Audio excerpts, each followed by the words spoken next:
Radhe Radhe. So guys, હું મારો મોટો ભાઈ, નાનો ભાઈ અને ભાણુભા અમે ત્રણેય જાવી છીએ તળાવે બાઇક લઈને ફ્રૂ તળાવે. ત્યારે સનસેટનો ટાઈમ જોવાની કેવી મજા આવે છે. તળાવ બી ભરેલું હતું અને પબ્લિક બી બહુ હતું. આજ સન્ડે હતો એટલે જો પબ્લિક તો છે જ તે.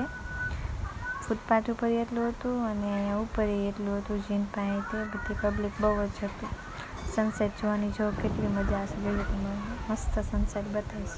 જો એટલું જોરદાર લુક છે સનસેટનું. ત્યારે સન્ડે છે ને બધા આ તળાવે બહુ આવે છે બોટાદમાં. જો પબ્લિક બધી આ જો ગાર્ડનમાં પબ્લિક છે. ત્યાં કંઈક સ્પર્ધા હોય છે પર સન્ડે, કંઈક સોંગ ગાવાની. ત્યાં સોંગ ને એવું બધું ગાતા હોય. ફૂટપાથ ઉપર તે પબ્લિક તો છે જ તે બધા કંટાળે એટલે વીકેન્ડ એકાદ દિવસે હોય કે પોતાની ફેમિલી સાથે તળાવે આવતા હોય અને થોડી ઘણી મોજ મસ્તી કરતા હોય. છો આમ મેં ઓલા ગાયક કલાકાર છે જે સોંગને એવું ગાતા હતા. જો કે મસ્ત ગાતા હતા. જૂના જમાનાના ગીત ગાતા હતા એટલે મજા આવી હતી એમ. બધે ફેરા, હું, ભાણુભા, મોટો ભાઈ અને છોટો ભાઈ બાઇક લઈને પાછા બીજા રસ્તેથી અમે તળાવે જઈએ છીએ. એ ગાતા હતા કેવું જોવા આપણું બોટાદ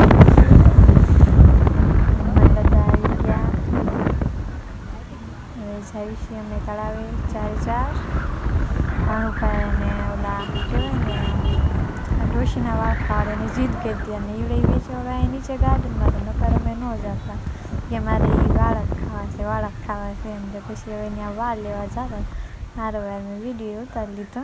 પબ્લિક જો કેટલું બધું છે એને પબ્લિક જ પબ્લિક. હું નથી જાતી પણ આજ પહેલી વાર ગઈ ને સન્ડેમાં એટલે પબ્લિક બહુ જોવા મળે. બોટાદમાં એટલી પબ્લિક છે કે જોવા આવ્યા. દીદીની ગાય છે ને ભાઈ હતા. સોંગ મસ્ત ગાતા હતા. જો પબ્લિક છે ને ત્યાં બધા બેઠા શાંત વાતાવરણમાં સોંગનું અત્યારે મજા આવે. ચોમાસાની ઋતુ હતી અને ગાયક કલાકાર મસ્ત હતા. પબ્લિક મજા આવે. આ જો ભાણુભા ખાઈ ગઈ ડોશીના વાળ ખાઈને એકલો પૂછતો નથી ખાવું છે કેવો છે.